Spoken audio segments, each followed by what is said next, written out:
Sohail currently third year MBBS student at GMC Baramati. और आज यार हम बात करने वाले हैं एक बहुत ही प्यारे से टॉपिक के बारे में जनाब। आई होप आप सभी लोगों को यार ह्यूमन फिजियोलॉजी के पार्ट के अंदर बहुत ही मजा आ रहा होगा। हम करंटली लेकर के चल रहे हैं हमारा breathing and exchange of gases, right, जिसके अंदर हमने बहुत सारी चीजें कवर कर ही ली है, बहुत ही प्यारे तरीके से, बहुत ही क्लियर क्लीन वे के अंदर हमने चीजों को फर्दर प्रोसीड किया है। ठीक है, आई होप आप सभी लोगों को मजा आ रहा होगा, आप सभी लोगों को इंटरेस्ट क्रिएट हो रहा होगा ह्यूमन फिजियोलॉजी के अंदर, और उसी के थ्रू आपका बायोलॉजी के अंदर इंटरेस्ट क्रिएट हो रहा होगा। और ह्यूमन फिजियो मैंने आपको पहले भी बोला था, मैं गारंटी करता हूँ कि बहुत ही डिफरेंट टाइप ऑफ मजा आने वाला है। जो चीजें हम ऐड ऑन करने वाले, मैं फिर से एक बार बता देता हूँ। अभी जैसे ही मैं कॉलेज में जाऊंगा, मैं ट्राई करूंगा कि आपको रियल ऑर्गन्स दिखा पाऊँ। ठीक है, जब हम लोकोमोशन पढ़ेंगे, हम रियल बोन्स लेकर के पढ़ेंगे ताकि आप इमेजिन कर पाओ चीजों को। तो ये सब चीजें हम और ऐड ऑन करते चलेंगे ताकि तुम्हारे अंदर थोड़ा सा इंटरेस्ट बेसिकली डेवलप हो सके, राइट। आपका काम सिर्फ इतना ही है, चैनल को सब्सक्राइब कर लेना, टेलीग्राम चैनल ज्वाइन कर लेना, एंड जनाब जितने भी आपके दोस्त हैं, जितने भी आपके फैमिली मेंबर्स हैं, जितने भी आपके रिलेटिव्स हैं, प्लीज उनको यार वीडियो वीडियो भेज दो यार, सब्सक्राइब करवा दो। ठीक है, एक लाइक ड्रॉप कर देना अगर आपको मजा आ रहा हो अभी तक वीडियो के अंदर। अगर आपको अभी ह्यूमन फिजियो के अंदर मजा आ रहा है तो प्लीज एक लाइक जरूर कर देना। एंड आज breathing and exchange of gases का लास्ट लेक्चर होने वाला है। नेक्स्ट क्लास से हम सर्कुलेशन चैप्टर को स्टार्ट करने वाले हैं, और उसके अंदर तो जनाब और भी मजा आ जाएगा। ठीक है, तो बहुत सारा इंटरेस्टिंग पार्ट अभी स्टार्ट हो गया। तो आप लोगों का बस काम इतना ही है, जितना मैं पढ़ाता हूँ जाकर के रिवाइज करते जाओ, क्वेश्चन सोल्विंग की हैबिट डालो, एटलीस्ट मिनिमम भी मिनिमम पीवाईक्यू सोल्व करते रहो। ठीक है, मैंने एक स्ट्रेटेजी वाली वीडियो डाली थी, अगर किसी ने नहीं देखी है तो आई बटन में आपको लिंक मिल जाएगा, उसको देख लो। ठीक है, चीजों को बस फर्दर प्रोसीड करते रहो, चीजों को लाइन बाय लाइन प्लेस करते हुए चलते रहो, एंड में जाकर के हर चीज आपको रिजल्ट दे रही होगी। ठीक है, हो सकता है अभी आप कोई काम कर रहे हो, आपको लग रहा होगा कि यार मैं तो 5 घंटे पढ़ लिया, या मान लो जो भी एक आप अमाउंट सोच रहे होगे, या जो भी एक वर्किंग का तरीका सोच रहे होगे कि मैंने तो इतना कर लिया, बट फिर भी रिजल्ट नहीं दिख रहा होगा। तो स्टार्टिंग में इनिशियली कभी ऐसा होता है कि आप जितनी एनर्जी डालते हो आपको उतना रिजल्ट नहीं मिलता है, लेकिन जनाब आपको कभी रुकना नहीं होता, ये चीज ध्यान रखना। बहुत से लोग, नियरली 90 80 टू 90% लोग सिर्फ उसी फेज के अंदर टूट करके बिखर जाते हैं कि हम तो कर रहे हैं लेकिन रिजल्ट नहीं मिल रहा। लेकिन आफ्टर अ सर्टेन पॉइंट जब आप थ्रेशोल्ड क्रॉस कर जाओगे, आपको रिजल्ट मिलेगा, बहुत बेहतरीन मिलेगा, बहुत ही मजा आएगा। तब तक के लिए बस हमारे को मेहनत करनी है, रुकना नहीं है। ठीक है, एंड जो भी लोग नए हैं, हम बहुत ही प्यारा सा बैच चला रहे हैं यूट्यूब के अंदर, विश्वास बैच। प्लीज इस बैच को ज्वाइन कर लेना, फ्री ऑफ कॉस्ट है बिल्कुल। आपको सिर्फ चैनल को सब्सक्राइब करना है, डेली आकर के यहाँ वीडियो देखनी है, नोट्स बनाने हैं, रिवाइज करना है, क्वेश्चन सोल्व करना है, आपका यही काम करना है, और आपके बायो के अंदर 360 मार्क्स सिक्योर हो जाए। ठीक है, सो आज जितना भी हमारा रिमेनिंग पार्ट है उसको खत्म करते हैं। एंड के अंदर हम एनसीईआरटी भी रीड कर लेंगे, जितना पार्ट आज पढ़ेंगे, और आपका अच्छे से सब चीजें कवर हो जाएगी। ठीक है, चलिए, उससे पहले आप लोग मेरे को कुछ कुछ क्वेश्चंस के जवाब दे ही देना है ना, मजा आ जाएगा थोड़ा सा। ठीक है, तो आप मेरे को बता देना कि PO2 एंड PCO2 की वैल्यू कितनी होती है एल्वेलाई के अंदर। ठीक है, सोल्यूबिलिटी CO2 की कितनी ज्यादा होती है O2 के कंपैरिजन में, थिकनेस ऑफ मेम्ब्रेन कितनी होती है। 3 क्वेश्चन के आंसर मेरे को दे देना, फिर हम आगे स्टार्ट करते हैं। ठीक है, आज हम जो टॉपिक स्टार्ट करने वाले हैं वो हमारा ट्रांसपोर्टेशन ऑफ गैसेस। ठीक है, ट्रांसपोर्टेशन ऑफ गैसेस में हम बेसिकली देखने वाले हैं कि ऑक्सीजन एंड CO2 जो हमारी है वो किस तरीके से ट्रांसपोर्ट होती है। ठीक है, सो अगर हम एक बेसिक फ्लो देखें तो देखो, ऑक्सीजन सबसे पहले ऑल्व्यूलाई में आएगी एटमॉस्फेयर से, एल्व्यूलाई से वो ब्लड वेसल के अंदर जाएगी, ब्लड वेसल से वो टिश्यूज में जाएगी, फिर टिश्यूज में CO2 बन जाती है, CO2 टिश्यू से जाएगी ब्लड वेसल में, एंड ब्लड वेसल से एल्व्यूलाई में, एंड एल्व्यूलाई से बाहर हो जाएगी। सिंपल चीज है, बस ये चीज में इंपॉर्टेंट है। ठीक है, आ जाओ, अब इसमें बेसिकली क्या है तुम्हारे पास कि जो O2 है वो दो चीजों की हेल्प से ट्रांसपोर्ट हो सकती है, तो आरबीसी की हेल्प से या फिर प्लाज्मा की हेल्प से। आरबीसी की हेल्प से वो 97% होती है, एंड प्लाज्मा की हेल्प से वो 3% होती है। परसेंटेज याद होना चाहिए, 26 के लिए इंपॉर्टेंट, ऑक्सीजन की भी CO2 की भी। फिर बोल रहा हूँ, परसेंटेज दोनों के इंपॉर्टेंट है 26 के लिए, अच्छे से याद कर लेना। नेक्स्ट है CO2। CO2 जो प्लाज्मा है वो 7% से होती है। ठीक है, आरबीसी के थ्रू 20 to 25% से होती है, एंड CO2 सबसे ज्यादा ट्रांसपोर्ट होती है बाइकार्बोनेट आयन की हेल्प से 70%। ठीक है, फिर नेक्स्ट कुछ कुछ चीजें बेसिकली नॉर्मल, इसमें कुछ ज्यादा समझने वाला नहीं है। फिर देखिए, अगर 100 ml ऑफ ब्लड ट्रांसपोर्ट हो रहा है तो उसके अंदर सिर्फ 5 ml ऑक्सीजन होती है। ऑलरेडी नीट 2022 का क्वेश्चन है, तो एक्सपेक्टेड अभी नेक्स्ट ईयर्स में ये आ सकता है। ठीक है, ये रिपीट भी हो सकता है, तो इन दोनों को ही अच्छे से याद कर लेना। ठीक है, कि 100 ml ऑफ ब्लड में CO2 कितनी होती है, 4 ml होती है। ठीक है, नेक्स्ट आता है हमारे पास हीमोग्लोबिन। हीमोग्लोबिन देखो हमारा जो है बेसिकली वो दो चीजों से मिलकर के बना होता है। अगर मैं आपको क्लियरली बताऊं तो, जस्ट सेकेंड, उसको मैं वापस बनाता हूं। हाँ, देखो, हीमोग्लोबिन जो है हमारा वो दो चीजों से मिलकर के बना होता है, एक तो वो हीम ग्रुप होगा उसके अंदर, दूसरी चीज होती है उसके अंदर होती है ग्लोब्यूलिन चैन। इसका स्ट्रक्चर डिटेल में हम पढ़ेंगे सर्कुलेशन वाले चैप्टर में, अभी सिर्फ स्मॉल छोटा सा बता रहा हूं आपको। हीमोग्लोबिन हीम ग्रुप से मिलकर के बना होता है और ग्लोब्यूलिन चैन में होता है। और एक हीम ग्रुप के अंदर हमारे पास 4 हीम ग्रुप होते हैं, ठीक है। एक हीमोग्लोबिन के अंदर 4 हीम ग्रुप होते हैं। अब देखो जो आपका 1 हीम ग्रुप है, एक हीम ग्रुप है, ठीक है, वो टोटल एक ऑक्सीजन को कैरी कर सकता है, ठीक है। तो ओवरऑल हीमोग्लोबिन कितने ऑक्सीजन को कैरी करेगा? 4 ऑक्सीजन को कैरी करेगा, क्योंकि उसके अंदर 4 हीम ग्रुप है। ये चीज बस ध्यान रखनी है। उसके बाद बस एक चीज ये ध्यान रखना कि इसमें सेंटर में आयरन प्रेजेंट होता है, तो हीमोग्लोबिन बेसिकली आयरन, मतलब आयरन की हेल्प से ही मेंटेन रहता है। हीमोग्लोबिन की फॉर्मेशन के लिए आयरन की जरूरत होती है, बस इतनी चीज आपको पता होनी चाहिए। नेक्स्ट देखो, ये कुछ टर्मिनोलॉजीज है। जब ऑक्सीजन तुम्हारा हीमोग्लोबिन के साथ बाइंड होता है तो उसको हम ऑक्सी हीमोग्लोबिन कहते हैं।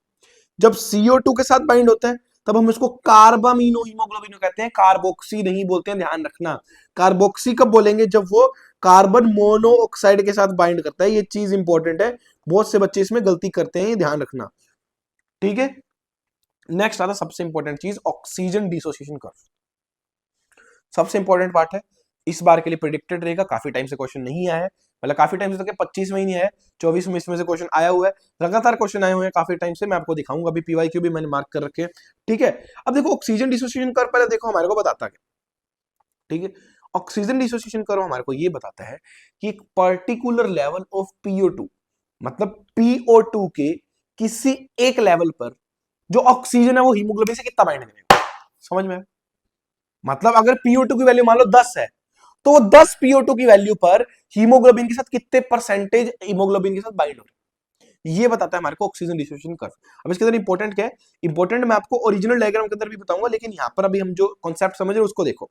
इंपॉर्टेंट क्या है कि जो ये हमारा ग्राफ है, ठीक है, जो ये हमारा ये ओरिजिनल ग्राफ है, मैं मार्क कर देता हूं, ये हमारा एग्जैक्ट ग्राफ है। ये सिग्मोइड कर्व आता है, इसकी शेप जो होती है वो सिग्मोइड आती है, इसको हम सिग्मोइड कर्व भी बोलते हैं, ठीक है। ये जो ग्राफ है ये लेफ्ट की तरफ या फिर राइट की तरफ भी शिफ्ट हो सकता है। अब तुम एक चीज समझो, मैं तुम्हारे को बताता हूं, ग्रीन, इससे देखते हैं, आ जाओ। अब देखो, मान लो मैं ये एक पॉइंट मानता हूं जहां पर PO2 की कोई एक वैल्यू होगी, ठीक है। अब इस एक वैल्यू पर देखो कितनी जगह क्रॉसिंग होगी, अगर मैं ऊपर जाऊं तो, ठीक है, हो रही है। इसने इसको यहां इंटरसेक्ट किया, इसको यहां किया, एंड इसको यहां किया। अब अगर मैं इसको इधर भी ज्वाइन कर देता हूं,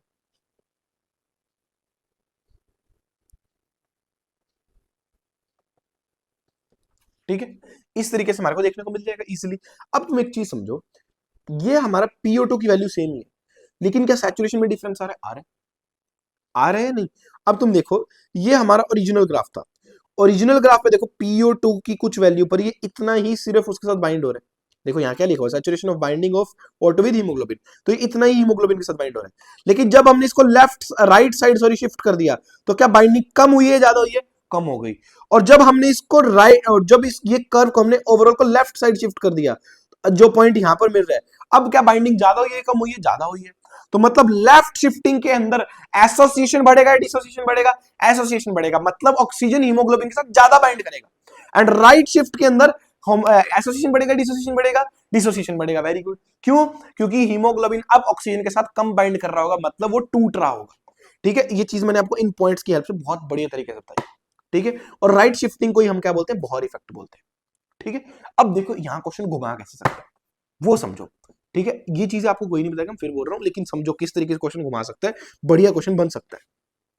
अब यहां लेफ्ट शिफ्टिंग जो है, ये एसोसिएशन जो मैंने लिखा है, ये मैंने लिखा है हीमोग्लोबिन की ऑक्सीजन के साथ बाइंडिंग की प्रेजेंस में, ठीक है, उसकी प्रेजेंस में लिखा है। मतलब कि अगर हमारा बेसिकली जो एसोसिएशन में बोल रहा हूं वो किसकी एस्पेक्ट में बोल रहा हूं?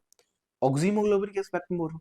लेकिन एक चीज सोचो, जब ऑक्सी हीमोग्लोबिन बन रहा होगा, जब ऑक्सी हीमोग्लोबिन बन रहा होगा, मतलब ऑक्सीजन हीमोग्लोबिन के साथ बाइंड कर रहा होगा, ज्यादा कर रहा होगा, तो क्या कार्बामीनो हीमोग्लोबिन टूट रहा होगा? अरे सर, तो मतलब क्या लेफ्ट शिफ्टिंग में डिसोसिएशन ऑफ CO2 हो रही होगी? अरे सर, समझ में है? तो ये चीज घुमा करके पूछ सकते हो, वो एसोसिएशन ऑफ O2 की जगह सीधा भाई डिसोसिएशन ऑफ CO2 डाल देगा, तो ध्यान रखना लेफ्ट शिफ्टिंग की बात ही हो रही है, ये इंपॉर्टेंट कॉन्सेप्ट है, ठीक है, कभी ऐसा घुमा कर क्वेश्चन आ सकता है, ध्यान रखना। इसके बाद ये शिफ्टिंग में हेल्प कौन कौन करता है वो ध्यान रखना है, ठीक है। तो बेसिक फैक्टर तो वही है तुम्हारा, बाकी कुछ अदर फैक्टर्स भी होते हैं, जैसे देखो अगर मैं तुम्हारे को बताऊं तो अदर फैक्टर क्या है, बेसिक फैक्टर तो पीओ2 ही है, पीओ2 की प्रेजेंस में देखो हो रहा है। अदर फैक्टर कौन कौन से हैं, पीसीओ2 है, पीएच है, H प्लस आयन कंसंट्रेशन है एंड टेम्परेचर है। ये 2020 के अंदर पूछा गया था, पी वाई है। अब देखो कि डिसोसिएशन और एसोसिएशन में कौन हेल्प करता है। अब देखो एसोसिएशन ऑफ ऑक्सी हीमोग्लोबिन मैंने यहाँ इसीलिए क्लियरली लिखा है। अभी देखो 2024 21 20 3 साल लगातार है, तो चांसेस है रिपीट हो सकता है या फिर डिसोसिएशन वाला पूछा जा सकता है, ठीक है। अब देखो इसको समझ के करना, कितने बढ़िया तरीके से समझ में आएगा। अब देखो PO2 अगर बढ़ रहा है तो ऑब्वियस सी बात है PCO2 बढ़ेगा, सॉरी कम होगा।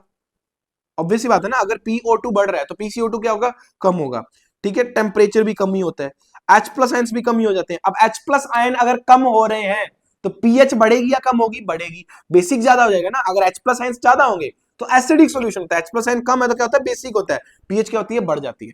H प्लस आयंस अगर नहीं पता तुम्हारे को, H प्लस आयन पीएच के इनवर्सली प्रोपोर्शनल होते हैं, ठीक है। अब सिर्फ ये ध्यान रखना तुम्हारे को कि एसोसिएशन वाले में सिर्फ मेनली यही बढ़ रहा है, ठीक है, और एक ये बढ़ रहा है। ये तो तुम H प्लस वाले से याद रख सकते हो वैसे, तो इसलिए मेनली तुम्हारे को PO2 ही याद होना चाहिए। और इसका उल्टा कर दोगे तो सारा क्या आ जाएगा, डिसोसिएशन का आ जाएगा। मतलब PCO2 कम हो रहा है, सॉरी PO2 कम हो रहा है, PCO2 बढ़ेगा, टेम्परेचर बढ़ेगा, H प्लस आयन बढ़ेगा और पीएच कम हो जाएगा। अब ये PCO2 and H plus ion से रिलेटेड है, अभी मैं बताऊंगा कैसे, ठीक है। आ जाओ अभी नेक्स्ट आ गया ट्रांसपोर्टेशन ऑफ CO2 पढ़ना है अब हमारे को, सिर्फ इसी में मैं तुम्हारे को समझाता हूँ, ठीक है।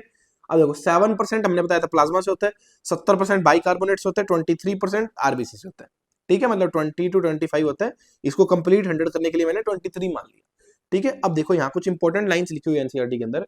अब देखो जो तुम्हारा आरबीसी होता है ना, उसके अंदर एक बहुत ही इंपॉर्टेंट एंजाइम होता है जिसका नाम होता है कार्बोनिक एनहाइड्रेस, ठीक है।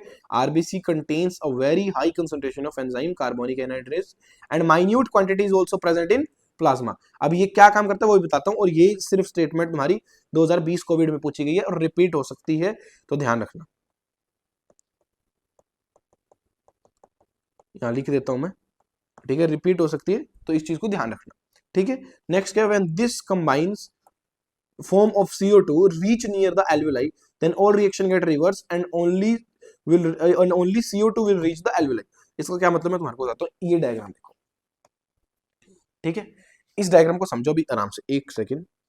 हाँ, अब देखो तुम्हारे पास जो CO2 है वो 7% प्लाज्मा से हो रहा है, ठीक है, 70% बाइकार्बोनेट आयन से हो रहा है एंड 23% आरबीसी से हो रहा है, ठीक है। जो प्लाज्मा वाला है वो डायरेक्ट एल्यूलाई तक पहुंच जाएगा, क्योंकि प्लाज्मा में डिसॉल्व्ड है। प्लाज्मा भी बेसिकली क्या होता है, सर्कुलेशन में समझाऊंगा अच्छे से, ठीक है। तो प्लाज्मा भी ये समझ लो कि लिक्विड कंटेंट है तुम्हारे ब्लड का, उसके अंदर डिसॉल्व्ड है तो डायरेक्टली पहुंच जाएगा। ये हमने बेसिकली आरबीसी बना रखा है यहाँ पे, ठीक है। तो प्लाज्मा वाला डायरेक्टली पहुंच जाएगा। अब जो आरबीसी वाला है वो भी क्या करेगा, जो CO2 है आरबीसी के साथ बाइंड होकर क्या बनाएगी, कार्बामीनो हीमोग्लोबिन बनाएगी। ये भी एल्वेलाई के पास जाकर के ब्रेक डाउन हो जाएंगे एंड CO2 ट्रेवल हो जाएगी, ट्रांसफर हो जाएगी एल्वेलाई के पास। ये भी सिंपल है। नेक्स्ट आता है सबसे इंपॉर्टेंट बाइकार्बोनेट आयन, ठीक है। अब समझो क्या है, अब देखो आरबीसी के अंदर CO2 एंड H2 कंबाइन होकर फॉर्म करते हैं H2CO3, किसकी प्रेजेंस में, कार्बोनिक एनहाइड्रेस की प्रेजेंस में। ये मतलब है, ये इंपॉर्टेंस है कार्बोनिक एनहाइड्रेस की, समझ में है। सिर्फ इस डायग्राम पे एक बार फोकस रखो, ठीक है। CO2 और H2 मिले क्या बन गया, H2CO3। इस H2CO3 को हम क्या बोलते हैं, बाइकार्बोनेट आयन भी बोल सकते हैं, या फिर इसको हम क्या बोलते हैं, कार्बोनिक एसिड भी बोलते हैं। अब समझ में है, जब CO2 बढ़ रहा था वहां देखो ऊपर जाकर के, जब CO2 बढ़ रही है, ये दिख रहा है CO2 बढ़ रहा है, अरे यार हाँ, CO2 बढ़ रहा है तो देखो एसिडिक स्ट्रेंथ बढ़ रही है, क्यों, क्योंकि एसिड क्रिएट हो रहा है। अब H प्लस भी कैसे बढ़ेंगे वो भी बताता हूं, अभी देखो तुम, अभी देखो, ठीक है। ये हो गया। अब जो ये बेसिकली तुम्हारी रिएक्शन है, रिवर्स रिएक्शन होती है, ब्रेक डाउन हो जाता है अगेन कार्बोनिक एनहाइड्रेस की प्रेजेंस में, जो H2CO3 H plus ions and HCO3 minus में टूट जाता है, ये H प्लस आयंस भी आ गया। तो अगर CO2 बढ़ेगा तो क्या H प्लस आयंस बढ़ जाएंगे, अरे हाँ, समझ में आए। तो वो दोनों चीजें इस तरीके से लिंक्ड होती है। आप ऊपर जाकर के भी देखना, जब CO2 बढ़ रहा है तभी H प्लस आयन बढ़ रहे हैं, जब CO2 कम हो रहा है तब भी H प्लस आयन कम हो रहे हैं। तो दोनों चीजें क्या हो जाएंगी, लिंक्ड हो जाएंगी। अब देखो क्या होता है, नॉर्मली तुम्हारी बॉडी के अंदर सोल्ट तो प्रेजेंट होता ही है, NaCl तो रहता ही है। तो NaCl भी क्या है, ब्रेक डाउन हो जाएगा किस किस में, Na positive and Cl minus ion में, ठीक है।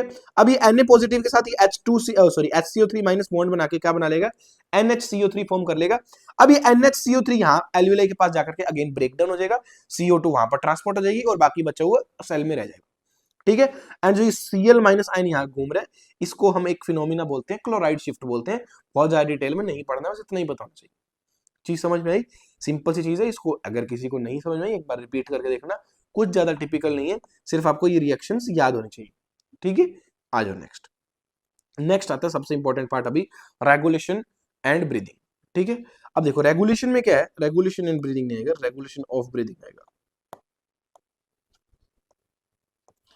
ठीक है, अब देखो हमारे पास बेसिकली हमारी बॉडी के अंदर दो सेंटर्स होते हैं, ठीक है, जो ब्रीदिंग रेट को कंट्रोल करते हैं। ठीक है, एक सेंटर होता है हमारा पॉन्स के अंदर, ठीक है, एक होता है मेड्यूला के अंदर। अब ये ब्रेन के पार्ट्स आपको नहीं पता होंगे, अगेन सीएनएस वाले चैप्टर के अंदर हम पढ़ेंगे, अभी के लिए सिर्फ नाम याद रखो। एक सेंटर होता है पॉन्स के अंदर, एक सेंटर होता है मेड्यूला के अंदर। एक बार उधर मत देखो, मेरे को देख लो। ठीक है, एक सेंटर होता है पॉन्स के अंदर, एक होता है मेड्यूला के अंदर। जो मेड्यूला वाला सेंटर है वो मेन सेंटर है, एम से मेड्यूला, एम से मेन। ठीक है, मेड्यूला वाला सेंटर मेन है। पोन्स वाला सेंटर सिर्फ उसके फंक्शन को मॉड्यूलेट करता है, मतलब वो एक्स्ट्रा में हेल्प कर रहा है। मेन सेंटर कौन है? मेड्यूला वाला है, एंड एक्स्ट्रा में हेल्प कौन कर रहा है? पोन्स वाला कर रहा है। अब इन दोनों के नाम याद कर लो। पोन्स में प्रेजेंट होगा न्यूमोटैक्सिक सेंटर, ठीक है, एंड मेड्यूला में प्रेजेंट होगा रेस्पिरेटरी रिदम सेंटर। ठीक है, पोन्स में कौन सा प्रेजेंट है? न्यूमोटैक्सिक सेंटर, ठीक है, एंड मेड्यूला में कौन सा प्रेजेंट है? रेस्पिरेटरी रिदम सेंटर, आरआरसी बोलते हैं हम इसको। ठीक है, और ये पोन्स में सेंटर कौन सा प्रेजेंट होता है? ये नीट 2020 का कोविड का क्वेश्चन, ऐसे क्वेश्चन आते हैं सोचो तुम, और हम कितना अच्छा अच्छा पढ़ रहे हैं। तो नीट कुछ डिफिकल्ट नहीं है, अगर आप सारी चीजें अच्छे से पढ़ करके उसको रिवाइज करके अपने दिमाग में रखते हो तो कुछ भी आपको हार्ड नहीं लगे, ये चीज ध्यान रखना। NEET is only based upon your कि how many times you revise, तुम रिवाइज कितना ज्यादा करते हो, कितना तगड़ा करते हो। नीट एग्जाम उस पर बेस करता है, ये चीज ध्यान रखना। ठीक है, आ जाओ नेक्स्ट। अब देखो RRC is primarily responsible for regulation, आगे ना बात, मतलब मेड्यूला वाला सेंटर क्या है? मेन है। अब देखो मेड्यूला का जो आरआरसी है वो दो पार्ट्स में डिवाइडेड होता है, एक डोर्सल रूट गैंग्लिया जिसको हम डीआरजी बोलते हैं, एक वेंट्रल रूट गैंग्लिया जिसको हम वीआरजी बोलते हैं। डोर्सल रूट गैंग्लिया का गैंग्लिया का मतलब क्या है पहले ये समझो। गैंग्लिया कुछ नहीं है, सिर्फ न्यूरॉन्स के गुच्छे को हम क्या कहते हैं? गैंग्लिया बोलते हैं। मतलब न्यूरॉन्स अगर एक जगह इकट्ठे होकर एक बंच फॉर्म कर ले उसको हम क्या बोलते हैं? गैंग्लिया बोलते हैं। एंड डोर्सल रूट गैंग्लिया का मतलब एक ऐसा गुच्छा जो डोर्सल साइड में प्रेजेंट है। वेंट्रल रूट गैंग्लिया का मतलब एक ऐसा गुच्छा न्यूरॉन्स का जो वेंट्रल साइड में प्रेजेंट है, बस इतना ही है। ठीक है, अब देखो जो डोर्सल रूट गैंग्लिया वो इंस्पिरेशन एंड एक्सपिरेशन को कंट्रोल करता है, and ventral root ganglia forceful inspiration and forceful expiration को कंट्रोल करता है। चीज समझ में आई? ये चीज ध्यान रखनी, एनसीईआरटी में नहीं है लेकिन थोड़ा इंपॉर्टेंट है, लिख लेना कहीं साइड में, अगर नोट्स नहीं बना रहे हो तो, अगर बना रहे हो तो उसमें एड ऑन कर लेना। ठीक है, अब देखते हैं हम कि पोन्स काम कैसे करेगा। ठीक है, अब हम देखते हैं कि बेसिकली जो तुम्हारा पोन्स है वो सेंटर किस तरीके से काम करके तुम्हारा बेसिकली फंक्शन रेगुलेट करेगा, एंड किस तरीके से वो तुम्हारे रेगुलेशन के अंदर हेल्प करेगा। तुम एक चीज समझो यार, देखो रेगुलेशन जो है ना वो बहुत ज्यादा एक इंपॉर्टेंट फिनोमेना होता है। हम हर चैप्टर के अंदर रेगुलेशन पढ़ेंगे, ब्रीदिंग, रेगुलेशन ऑफ ब्रीदिंग है तो रेगुलेशन ऑफ सर्कुलेटरी सिस्टम आएगा, एक्सक्रीशन के अंदर आएगा, ठीक है, लोकोमोशन के अंदर हम पढ़ेंगे, तो सब चैप्टर के अंदर ऐसा क्यों है? तुम एक चीज समझो, हर चीज की फंक्शनिंग की एक एवरेज वैल्यू होती है। ठीक है, मतलब जैसे हम ब्रीदिंग का देखें, हमारा ब्रीदिंग रेट कितना था? 12 से 16 का, मतलब 12 से 16 एक एवरेज वैल्यू है उसकी। ठीक है, अब हो सकता है कभी कोई दिक्कत हो जाए, ये रेट गिर जाए, कम हो जाए, ठीक है, तब भी हमारी बॉडी के लिए प्रॉब्लम है। और कुछ ऐसी दिक्कत हो जाए कि ये जो रेट है ये बढ़ जाए, तब भी बॉडी के लिए प्रॉब्लम है। मतलब जो ये हमारा रेट है, जो एवरेज रेट है जो होना चाहिए, ये कम भी हो सकता है, ज्यादा भी हो सकता है। हाँ या ना? कम भी हो सकता है, ज्यादा भी हो सकता है, लेकिन क्या दोनों ही चीजें हमारे लिए खतरनाक है? हाँ। तो क्या दोनों ही फिनोमिना को वापस उसकी नॉर्मल वैल्यू पे लाना पड़ेगा? हाँ, मतलब हाई वाली को भी नॉर्मल लाना पड़ेगा, लो वाली को भी नॉर्मल लेके जाना पड़ेगा। इसी को हम क्या बोलते हैं? रेगुलेशन बोलते हैं। समझ में? इसीलिए रेगुलेशन हमारा बहुत, क्योंकि कभी कभी हो जाता है कि हमारे को मान लो अभी आप भाग करके आए हो कहीं से, तो सांस चढ़ गया, ब्रीदिंग रेट बहुत ज्यादा बढ़ गया, लेकिन हम उसको बढ़ा हुआ नहीं रख सकते, तो उसको वापस नॉर्मलाइज करना पड़ेगा। कभी किसी को जैसे अगर कोई सांस की प्रॉब्लम है, कोई रेस्पिरेटरी डिसऑर्डर है, तो उनका एकदम से ब्रीदिंग रेट कम हो जाता है, हम उनको डिक्रीज नहीं रख सकते हैं, बॉडी के अंदर ऑक्सीजन की डेफिशिएंसी हो जाएगी, तो उसको वापस से क्या करना पड़ता है? बढ़ाना पड़ता है। इसीलिए रेगुलेशन बहुत ज्यादा इंपॉर्टेंट है, इसलिए हम हर फिजियो के चैप्टर में रेगुलेशन कहीं ना कहीं पढ़ रहे हैं। चीज समझ में आई? अब देखो करता क्या, अब देखो पोन्स, पोन्स के लिए पहले लाइन तो यही इंपॉर्टेंट है, pons moderate the function of medulla, main centre medulla वाला ये सिर्फ उसके फंक्शन को मॉडरेट करता है। ठीक है, अब हम एक इसको, मैं एनसीईआरटी में थोड़ा गंदे तरीके से बताया हुआ है, मैं एक केस लेकर के समझा रहा हूं, इससे आपको अच्छे तरीके से समझ में आएगा। मतलब हम देखते हैं एक्चुअल में कि अगर मान लो कि किसी का ब्रीदिंग रेट कम हो गया तो कैसे वो क्या चीज करेगा वो देखते हैं। ठीक है। अब देखो सपोज करो कि हमारा जो ब्रीदिंग रेट है वो 12 से 16 ब्रीथ्स पर मिनट है, वो डिक्रीज होगा किसी कारणवश। ठीक है, वो क्या होगा, किसी किसी भी रीजन से कोई भी दिक्कत हो सकती है, वो डिक्रीज हो गया।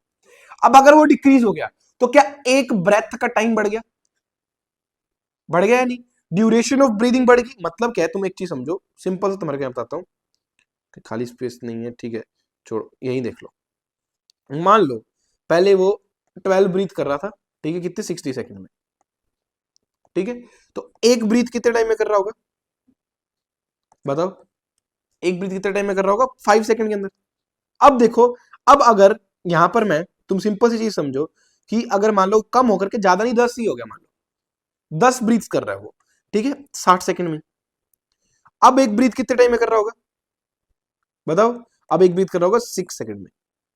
तो अगर 10 से और भी कम होगा तो क्या ये ड्यूरेशन बढ़ती जाएगी? तो यही चीज मैं बताना चाह रहा हूं कि जैसे ही ब्रीदिंग रेट बढ़ेगा, ठीक है, सॉरी, जैसे ब्रीदिंग रेट क्या होगा, कम होगा, तो ड्यूरेशन ऑफ ब्रीदिंग क्या हो जाती है? बढ़ जाती है। अब अगर ड्यूरेशन ऑफ ब्रीदिंग बढ़ जाएगी तो जो एयर है वो लंग्स के अंदर ज्यादा देर तक रुकने लग जाएगी। मोर air sustained in the lungs, ठीक है, ज्यादा देर तक रुकने लग जाएगी। अब ये ज्यादा देर तक एयर रुकने से क्या होता है? Alveoli starts damaging. समझ में है? मतलब ज्यादा देर तक अगर लंग्स के अंदर एयर रुक रही है तो उससे क्या होता है, जो एल्वियोलाई है वो डैमेज होना स्टार्ट हो जाते हैं। ठीक है, repeated this situation leads to generate the signal and send it to pons. अगर ये चीज बार बार हो रही है, लंबे टाइम के लिए हो रही है, तो ये सिग्नल जनरेट करके कहां भेजेगा? पोन्स के पास भेजेगा। पोन्स क्या करेगा, देखो किस तरीके से रेगुलेशन कैसे कर रहा है, देखो ये क्या कर देगा, स्विच ऑफ इंस्पिरेशन। मतलब बाहर से सांस लेना ही बंद, एक सेकंड, ऐसा नहीं कि रोक के छोड़ दिया, बंदा ही मार दिया, ये भी नहीं करना गधो। एक बार के लिए, जस्ट कुछ सेकंड्स के लिए एक बार इंस्पिरेशन रोक देगा। और कुछ सेकंड्स के लिए अगर इंस्पिरेशन रोक गई तो क्या अंदर एयर आना बंद हो गई? हाँ।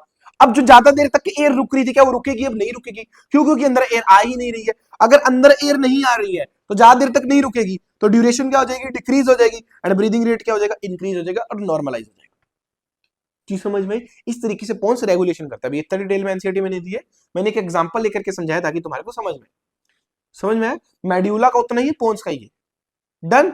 अब इन दो सेंटर्स के अलावा क्या होता है, हमारी बॉडी के अंदर कुछ ऐसे एरियाज होते हैं जो कुछ केमिकल्स को सेंस करते हैं। कुछ ऐसे एरियाज होते हैं जो कुछ पर्टिकुलर केमिकल्स को सेंस करते हैं, और उनको सेंस करके वो ब्रीदिंग रेट को कंट्रोल कर सकते हैं। ठीक है, उन एरियाज को हम क्या बोलते हैं? Chemo sensitive areas. सिंपल सी बात है, कीमो का मतलब, अगेन बायो मेरे से पढ़ रहे, वर्ड ब्रेकडाउन समझो। ठीक है, कीमो का मतलब क्या हो जाएगा? केमिकल्स। ठीक है, कीमो का मतलब क्या होगा? केमिकल्स। सेंसिटिव मतलब उसको, उसके लिए सेंसिटिव है, उसको सेंस कर सकते हैं। एंड एरिया, तो कुछ ऐसे area in our body, there are some special areas present which detect some sorry chemicals sorry. समझ में है? अब ये एरियाज कौन से वो समझो, जस्ट अ सेकंड।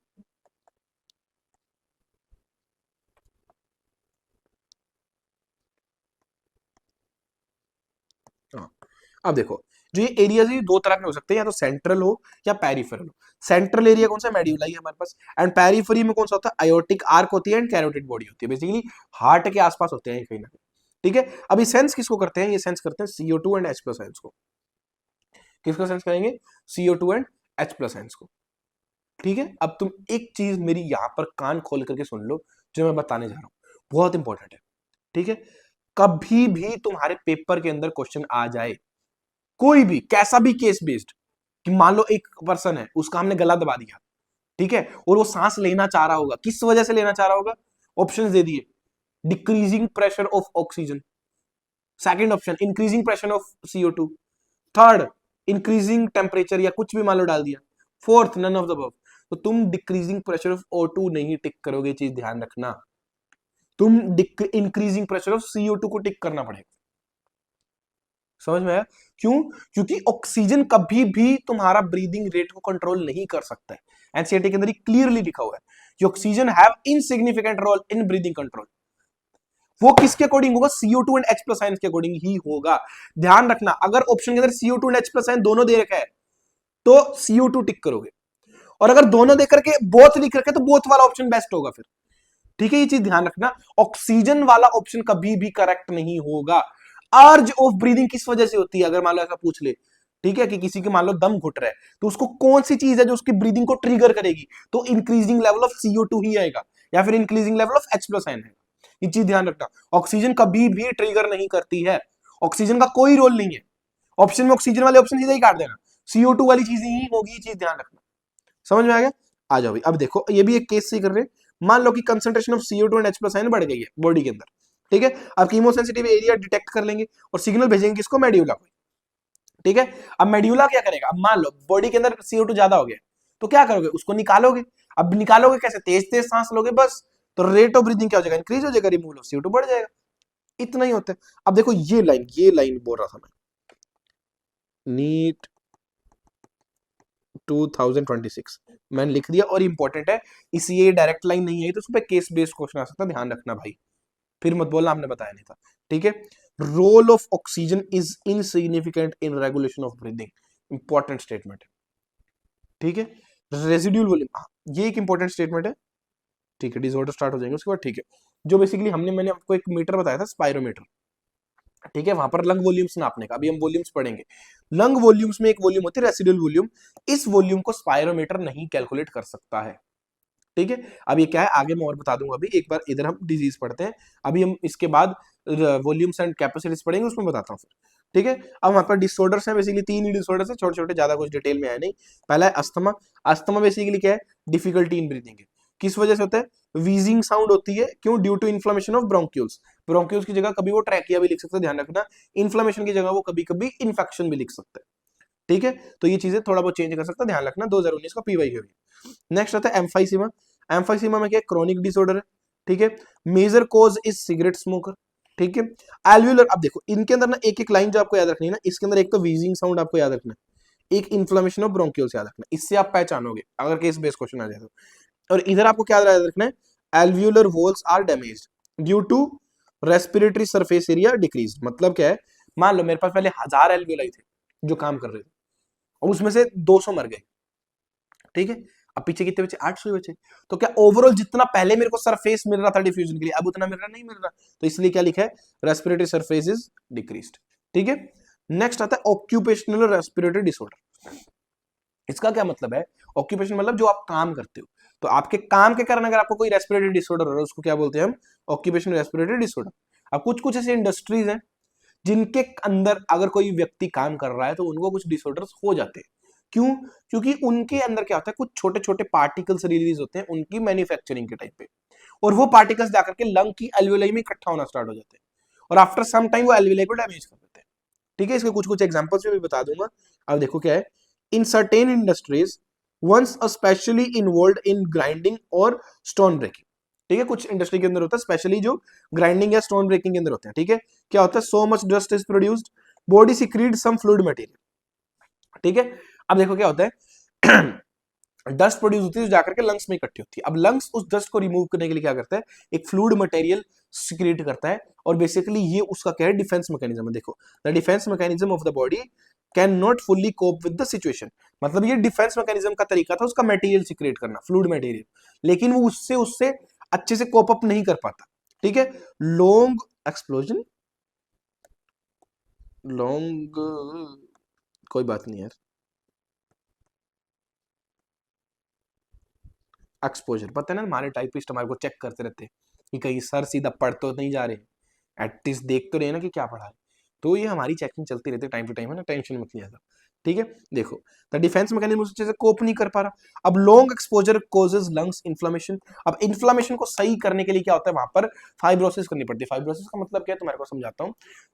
मान लो तुम्हारे कभी चोट लगी, कभी भी कहीं अगर किसी कट वट लगा हो या कुछ लगा हो ना, तो तुम देखना जब वो कट हील हो जाता है ना, मतलब अच्छे से ठीक हो जाता है, तो जैसा वो पहले था, मतलब जैसा तुम्हारा नॉर्मल बॉडी का जो टोन है या टेक्सचर है ना, वो वैसा नहीं रहता, वो थोड़ा सा उसे हार्ड हार्ड सा फील होता है ना, उसी को फाइब्रोसिस कहते हैं। क्यों, क्योंकि उस हीलिंग के टाइम पे वहां पर फाइबर्स आए थे बहुत ज्यादा उसको हील करने के लिए, और वो फाइबर्स क्या करते थे, फाइब्रोसिस कर देते थे, वो हार्डनिंग हो जाती है। अब अगर मान लो सालो तुमने एल्वियोलाई के अंदर फाइब्रोसिस कर दी, एल्वियोलाई हार्ड हो गई, तो अगर कॉन्ट्रैक्ट रिलैक्स हो पाएंगे, नहीं हो पाएंगे, तो क्या लंग्स डैमेज हो जाएंगे, हाँ, क्योंकि एल्वियोलाई काम का ही नहीं रहेगा। इसी को क्या बोलते हैं हम, रेस्पिरेटरी ऑक्यूपेशनल रेस्पिरेटरी डिसऑर्डर बोलते हैं। कुछ एक एग्जांपल याद रख लेना, जैसे ब्लैक लंग डिजीज होती है कोल के कारण, एस्बेस्टोसिस होता है एस्बेडोस के कारण, सिलिकोसिस होता है सिलिका के कारण, सिडेरोसिस होता है आयरन के कारण। ये कुछ कुछ डिजीज है, याद कर लेना, ज्यादा कुछ डिफिकल्ट नहीं है, ठीक है। उसके बाद आ गई एनसीईआरटी। एनसीईआरटी से पहले हम एक बार वॉल्यूम्स देख लेते हैं, हालांकि खुद ही पढ़नी है आपको, इसके अंदर कुछ डिटेल में नहीं मैं बताने वाला हूँ, ठीक है। बहुत सिंपली वे के अंदर आप आराम से इसको कर सकते हो। अब देखो क्या होता है इसके अंदर, सबसे पहले तो इंपॉर्टेंट चीज समझो।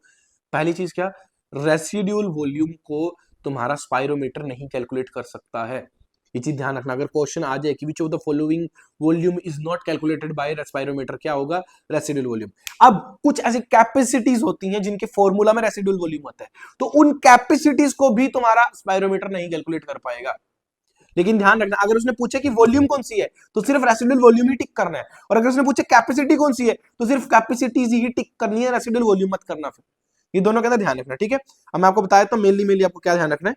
देखो टाइडल वॉल्यूम बेसिकली क्या होती है, जो नॉर्मल रेस्पिरेशन के अंदर आती है, ठीक है, अप्रोक्सीमेटली 500 ml होती है, और पर मिनट के अंदर एक पर्सन इतना कर सकता है। एक चीज ध्यान रखना बस, इनके बारे में जो भी एक एक लाइन दी हुई है वो इनकी वैल्यू या फिर जो कैपेसिटीज है उनका फॉर्मूला, बस इतना याद कर लो, और कुछ भी इसके अंदर एक्स्ट्रा नहीं आएगा। ये मैचिंग के अंदर कभी आ जाता है, ठीक है। इंस्पिरेटरी रिजर्व वॉल्यूम कितनी होती है, 250 to 300 ml होती है। एक्सपिरेटरी रिजर्व होती है 1000 to 1100 ml होती है। ये रेसिडुअल वॉल्यूम कितनी होती है, 1100 से 1200 ml होती है, ठीक है। फिर नेक्स्ट हमारे पास आती है इंस्पिरेटरी कैपेसिटी, ये होती है TV plus IRV, tidal volume plus inspiratory reserve volume. फिर ईसी होती है ये टीवी प्लस ईआरवी होती है। फिर एफआरसी होती है ईआरवी प्लस आर। अब देखो आरवी यहां आ गया, तो क्या एफआरसी को स्पाइरोमीटर नाप पाएगा, नहीं पाएगा। एफआरसी को स्पाइरोमीटर नहीं मेजर कर सकता, लेकिन ध्यान रखना कैपेसिटी है, वॉल्यूम नहीं है, ठीक है। ये एक एक लाइन जो लिखी हुई है पढ़ लेना आप लोग, मैं नोट्स के अंदर डाल दूंगा, और एनसीईआरटी में भी है सेम ही। फिर आती है वाइटल कैपेसिटी, ठीक है, इसके अंदर ईआरवी टीवी एंड आईआरवी आ जाएगा। एंड लास्ट आती है total lung capacity. Total lung capacity के अंदर देखो फिर आरवी आ गया, ठीक है। तो क्या आरवी को, अब फिर अगर यहाँ आरवी आ गया तुम्हारा, तो क्या इसको अगेन नाप पाएगा तुम्हारा स्पाइरोमीटर, नहीं। तो दो कैपेसिटीज है एफआरसी एंड टीएलसी, एंड एक वॉल्यूम है आरवी, इनको तुम्हारा टाइडल सॉरी स्पाइरोमीटर नहीं मेजर कर पाता है, ठीक है। अब देखो अगर एनसीईआरटी एक बार रीड करना चाहते हो तो कर लो चाहे, ठीक है। कुछ भी नहीं है जो हमने पढ़ा वो ये देखो, 97 O2 किसे होती है, आरबीसी से होती है। 3% किसे होती है, प्लाज्मा से होती है। 25% CO2 आरबीसी से होती है। 70% bicarbonate and 7% dissolved state in plasma, यही मैंने बताया था। उसके बाद बेसिकली यही यहाँ दिया हुआ कि अदर फैक्टर्स बेसिकली क्या क्या हो जाएंगे तुम्हारे, ये रहा partial pressure of CO2, hydrogen ion, concentration, temperature, other factor हो सकते हैं उनकी बाइंडिंग को जो इंटरवीन करते हैं, ठीक है। जस्ट सेकंड, अबे हाँ, उसके बाद देखो ये सिग्मोइड करवाएगा इसकी शेप, ठीक है। फिर देखो हाँ, ऑक्सीजन फैक्टर्स ये जो बाइंडिंग के लिए उसके होंगे वो क्या है, देख लो, binding of O2 with alveoli, वो यही है, हाई PO2, ये देखो ये जो सब मैंने तुम्हारे को बताया था, factor favour the formation of oxyhaemoglobin, और नीचे ये सारे ब्रेक डाउन वाले, ठीक है। फिर लास्ट के अंदर ये चीज जो मैंने तुम्हारे को बताई थी, every 100 ml of oxygen in blood, ये इतना इतना करता है, ठीक है। कुछ भी नहीं है इसके अंदर। नेक्स्ट यही कार्बोनिक एनहाइड्रेस वाली सारी कहानी आएगी जो हमने पढ़ी थी ऑलरेडी। ये देखो CO2H2 है, जो H2CO3 के अंदर बनते हैं, इनको फिर भी हम वापस कन्वर्ट कर सकते हैं, ये हमारे पास एंजाइम होता है। और यहाँ वो लाइन भी मिल जाएगी आपको, ये रहा, RBC contain a very high concentration of enzyme carbonic anhydrase and minute quantity also present in plasma too, ठीक है। At the tissue level partial pressure of oxygen, ये पढ़ लेना, इतना इंपॉर्टेंट नहीं है वैसे, तो एक बार रीड कर लेना बस चाहे, ठीक है। रेगुलेशन आ गया, रेगुलेशन मैंने आपको बहुत डिटेल में बताया, ठीक है। यहाँ एक बार रीड कर लेगा तो आपको सारा कुछ मिल जाएगा। ये देखो ये मेड्यूला बता रखे, ठीक है। यहाँ नीचे फिर आपको पोन्स, ये रेस्पिरेटरी रिदम सेंटर, ठीक है। अदर सेंटर पोन्स में, जिसको हम न्यूमोटैक्सिक सेंटर बोलते हैं, ठीक है। Moderate the function of respiratory rhythm centre आ गया, ठीक है। फिर reduce the duration of inspiration, ये यही तो मैंने बताया था ना कि वो ड्यूरेशन ऑफ इंस्पिरेशन को कम कर रहा था, पोन्स, ठीक है। मैंने डिटेल के अंदर बताया, इसने बस इतना शॉर्ट के अंदर लिख रखा है। फिर कीमोसेंसिटिव एरिया है, जो अगेन रेस्पिरेटरी रिदम सेंटर के साथ ही काम करता है। ये सेंसिटिव होता है CO2 एंड H+ आयन के लिए, ये बताया था, ठीक है। अब ये होंगे कहाँ, ये aortic arch and carotid artery के अंदर, रीड कर लेना। एम्फाइसीमा डिफिकल्टी इन ब्रीदिंग है, वेजिंग साउंड है, इन्फ्लेमेशन इन ब्रोंकाई, यही लिखवाया था। एम्फाइसीमा क्रॉनिक डिसऑर्डर है, ठीक है। एल्वियोलर वॉल डैमेज हो जाती है, रेस्पिरेटरी सरफेस डिक्रीज हो जाता है, और सिगरेट स्मोकिंग अंदर होता है, यही मैंने बताया था, ठीक है। उसके बाद आ गया तुम्हारा ऑक्यूपेशनल डिसऑर्डर, ये देखो स्पेशली किसके अंदर होता है, ग्राइंडिंग एंड स्टोन ब्रेकिंग, ये हमने पढ़ा था। डस्ट प्रोड्यूस होती है, डिफेंस मैकेनिज्म बॉडी फुलफिल नहीं कर पाता, लॉन्ग एक्सपोजर क्या करता है, फाइब्रोसिस कर देता है, ठीक है, कॉजिंग सीरियस लंग डिजीज, ठीक है। तो worker in such industry should wear protective mask, ठीक है। तो ये उसका प्रोटेक्टिव मेजर भी पूछा जा सकता है, इंपॉर्टेंट है, ठीक है। तो यही सब चीजें थी बेसिकली, हमने बहुत ही प्यारे तरीके से सारी चीजों को अच्छे से समझा है, ठीक है, अब आप सभी लोग इस चैप्टर को अच्छे से रिवाइज कर लेना। वॉल्यूम वाला काम सिर्फ एक आप पे मैंने छोड़ा है, उसको जाकर के अच्छे से रीड करना। इसके नोट्स आज आपके टेलीग्राम चैनल के ऊपर डल जाएंगे, वहां से रीड कर लेना, या डायरेक्ट एनसीईआरटी से भी रीड कर सकते हो, कोई दिक्कत वाली बात नहीं है। उसकी एक एक स्टेटमेंट जो भी एनसीईआरटी के अंदर दी हुई है, उसकी वैल्यू एंड कैपेसिटीज का फॉर्मूला, ये तीन चीजें याद होनी चाहिए, बस। समझ में आ गया? ठीक है, तो आज की वीडियो में इतना ही रखते हैं। नेक्स्ट हम बहुत ही प्यारा और भी मजेदार चैप्टर स्टार्ट करेंगे, सर्कुलेशन। ठीक है, आई होप आप सभी लोगों को ह्यूमन फिजिक्स के अंदर बहुत मजा आ रहा होगा। अगर मजा आ रहा है तो प्लीज थोड़ा सा मजा यार मेरे को भी दिला दो यार, है ना। सब्सक्राइब कर दिया करो, शेयर वेयर कर दिया करो थोड़ा बहुत, कि मेरे को भी थोड़ी खुशी मिल जाए, मेरे को बहुत अच्छा लगता है, बहुत मजा आता है, तो थोड़ा बहुत कर दिया करो, है ना यार, थोड़े हमारे मोटिवेशन के लिए। ठीक है, तो तब तक के लिए टेक केयर। मिलते हैं नेक्स्ट लेक्चर के अंदर सर्कुलेशन के साथ, एक और भी प्यारे तरीके के अंदर हार्ट को समझेंगे मजे से, कि किस तरीके से हार्ट के अंदर क्या क्या चीजें होती है। तब तक के लिए पढ़ते रहिए, खुश रहिए, ठीक है, मायूस नहीं होना, बर्डन नहीं लेना अगेन। ठीक है, मिलते हैं नेक्स्ट वीडियो, फिर तब तक के लिए take care, have a nice day, thank you.